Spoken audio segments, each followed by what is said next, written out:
नमस्कार सभी विद्यार्थियों को।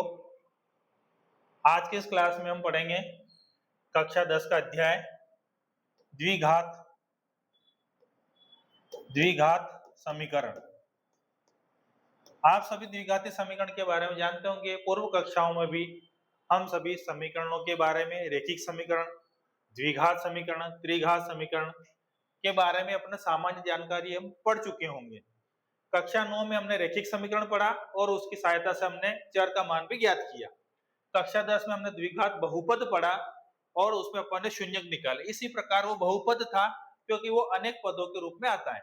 अब जब किसी बहुपद में चर के रूप में उसका यदि चर की वैल्यू ज्ञात करनी हो तो कहलाती है वो समीकरण। अब समीकरण आपकी एक घात की हो सकती है। एक घात की समीकरण, एक घात की जो समीकरण होती है उसे अपन किस नाम से जानते हैं? रेखिक समीकरण के नाम से। किस नाम से जानते हैं? रेखिक समीकरण के नाम से। यदि दो घात की समीकरण होती है, दो घात की समीकरण होती है तो उसे अपन कहते हैं द्विघात समीकरण। यानी कि घात कितनी हो गई? 4 की अधिकतम घात 2 हो गई। यदि घात 3 की समीकरण होती है तो उसे कहते हैं हम त्रिघाती समीकरण। यानी कि जितने घात का अपने को चर की अधिकतम घात यदि अपने पास एक होती तो रेखिक समीकरण, दो घात होती द्विघात समीकरण और तीन घात होती है तो त्रिघाती समीकरण। बात ये ध्यान में रखना है अपने को कि जो घात होती है वो चर वाले मान की होनी चाहिए। चर घटक और अचर घटक। चर घटक वे घटक होते हैं जिनका मान अपने को ज्ञात करना होता है। अचर घटक वे होते हैं जिनका मान निश्चित होता है, कांस्टेंट होता है, यानी कि जिनका मान फिक्स होता है, वो बदलता नहीं है। अब एक घात की समीकरण होती है तो रेखिक समीकरण में जो है, रेखिक समीकरण में जो है वो चर का केवल एक हल होता है। चर का केवल कितना हल होता है? एक हल। अगर द्विघात समीकरण है तो द्विघात समीकरण में क्या होता है? चर के जो है वो दो हल होते हैं अधिकतम। कितने हल होते हैं? दो। त्रिघात समीकरण है तो त्रिघात समीकरण में चर के अधिकतम कितने हल होते हैं? तीन हल होते हैं। इस प्रकार जितने घात का समीकरण होता है चर के हमको उतने ही हल प्राप्त हो सकते हैं। हो सकता है कि ये चर के जो एक हल होता है तो वो तो कोई बात नहीं, दो हल या तीन हल होते हैं तो कभी कभी ये मान समान हो सकते हैं और कभी कभी ये मान असमान भी हो सकते हैं। ये मान उसकी समीकरण के ऊपर आधारित होता है कि किस प्रकार का समीकरण है, उस परिस्थिति के अनुसार उसका हल अपने को प्राप्त होता है।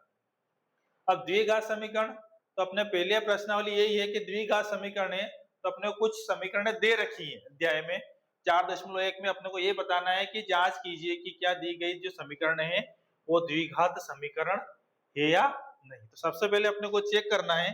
तो चेक करने के लिए अपने को कुछ क्वेश्चन है आपके स्क्रीन पे दिखाए जा रहे हैं। तो उसमें है अध्याय 4.1 जांच कीजिए कि क्या निम्न समीकरण जो है वो द्विघात समीकरण है अथवा नहीं। तो उसमें पहला प्रश्न है आपका x + 1 का होल वर्ग बराबर 2 × x - 3। यह आपका सवाल है। अब इसको आपको हल करते हुए आखिर तक जाना है। x को आपके स्वतंत्र पदों के रूप में लिखना है। अब x को स्वतंत्र रूप में लिखने के पश्चात अलग अलग पदों की घातों को देखना है। यदि आपके समीकरण में जो प्राप्त होता है आखिरी में उसका यदि चर की अधिकतम घात 2 प्राप्त होती है तो वो द्विघात समीकरण कहलाएगा, और 2 से कम होती है तो द्विघात समीकरण नहीं कहलाएगा, और 2 से ज्यादा होती है तो भी वो नहीं कहलाएगा। सवाल को हल करते हैं। तो सवाल हल करने से पहले आपको सवाल को देखना है कि x + 1 का होल वर्ग 2 × x - 3। तो यहाँ पे आपका कक्षा 6, 7, 8, 9 का सूत्र जो कि आप सभी को याद होगा उपयोग हो रहा है a + b का होल वर्ग। ये होता है a का वर्ग प्लस b का वर्ग प्लस 2ab का प्रयोग करने पर। इसका प्रयोग कर रहे हैं तो इसका प्रयोग अपन करेंगे।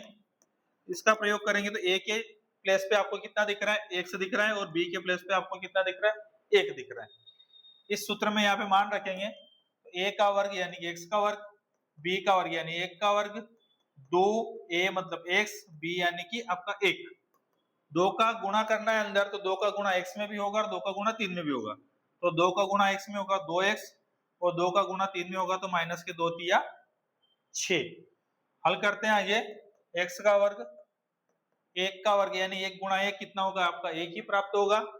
2 गुणा 1 आपका हो जाएगा 2x, फिर 2 का x में 2x और माइनस का 6, सबको उठा के अपन बाएं भाग में ले जाएंगे। x का वर्ग प्लस 1 प्लस 2x, आपका 2x इधर था उधर जाएगा, बाएं भाग में माइनस का हो जाएगा और माइनस का 6 उधर जाएगा तो प्लस का हो जाएगा।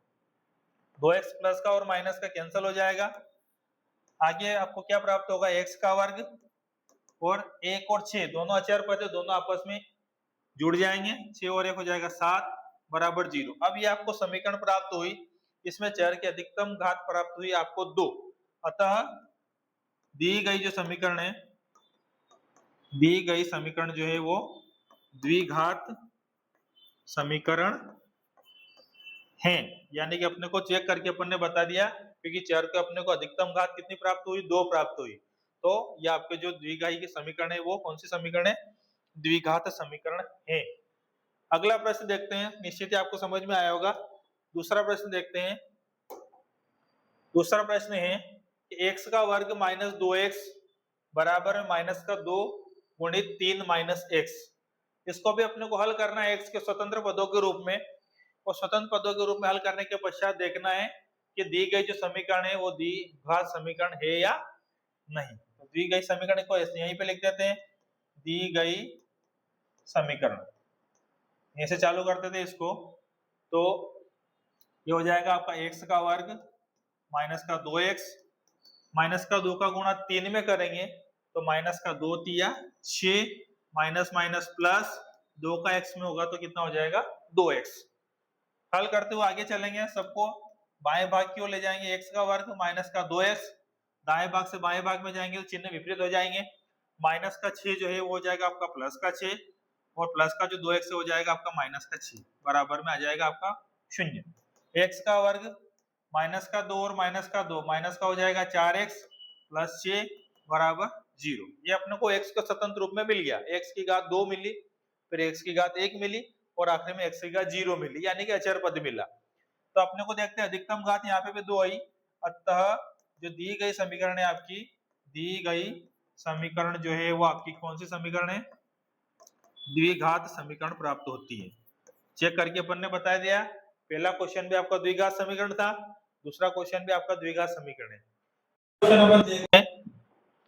तीसरा क्वेश्चन है आपके सामने, x माइनस 2 गुणित x प्लस 1 बराबर x माइनस 1 गुणित x प्लस 3।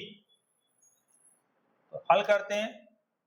तो दी गए समीकरण में क्या है कि दो गुणनखंडों का गुणा हो रहा है, तो दो गुणनखंडों का गुणा हो रहा है तो दोनों को क्या करेंगे अपन, पहले सरल पदों में ले जाएंगे, अर्थात दोनों को हल करते हुए अपन को इनको अलग अलग पदों के रूप में, x के अलग अलग पदों के रूप में लिखेंगे।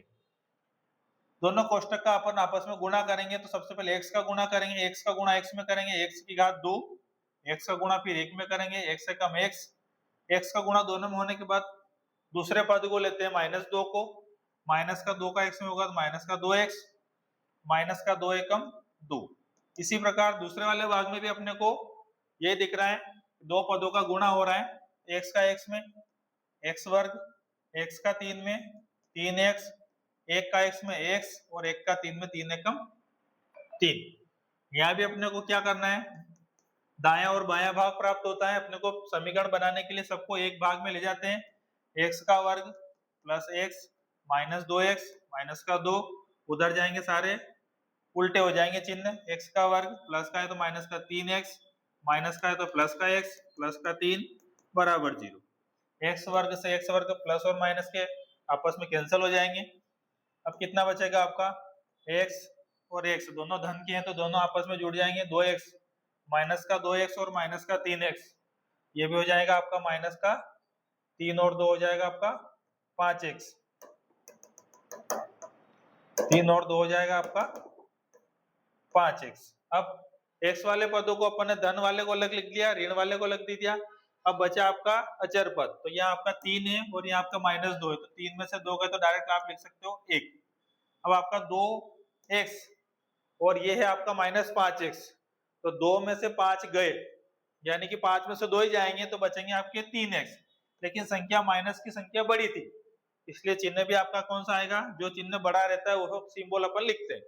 और प्लस 1 बराबर 0, यानी कि यहाँ पे आपकी x की अधिकतम घात देखी जाए तो अपने को x की अधिकतम घात 1 प्राप्त हो रही है। यानी कि ये जो समीकरण है ये कौन से समीकरण है, रेखिक समीकरण है। लेकिन हम सब चूंकि हम सब पढ़ रहे हैं इस अध्याय में कि द्विघात समीकरण है कि नहीं, तो ये जो दी गई समीकरण है रेखिक समीकरण है अर्थात द्विघात समीकरण नहीं है। तो अपने को ये लिखना है, चाहे कोई सी भी हो लेकिन अपने को द्विघात के ऊपर लिखना है, इसलिए लिखेंगे अतः दी गई समीकरण जो है वो द्विघात समीकरण नहीं है। इस प्रकार अपन ने पहली प्रश्नावली की 3 क्वेश्चन को हल किया। उसमें से अपनों ने देखा कि शुरू वाले 2 क्वेश्चन में x की घात अपने को 2 प्राप्त हो रही थी, तो वो दोनों द्विघात समीकरण ली। लेकिन जैसे ही तीसरे प्रश्न में अपन चले उसको हल किया तो x के स्वतंत्र पदों के रूप में समीकरण को बनाते हुए अपन ने देखा कि x की जो घात है वो अपने को 1 प्राप्त हो रही है, अर्थात एक घात की जो समीकरण है चर के रूप में उसे अपन रैखिक समीकरण कहते हैं। लेकिन हमने को बताना था कि ये जो दी गई समीकरण है द्विघात समीकरण है या नहीं, इसलिए अपन ने लिखा इसको कि दी गई उपरोक्त समीकरण जो है वो द्विघात समीकरण नहीं है। धन्यवाद।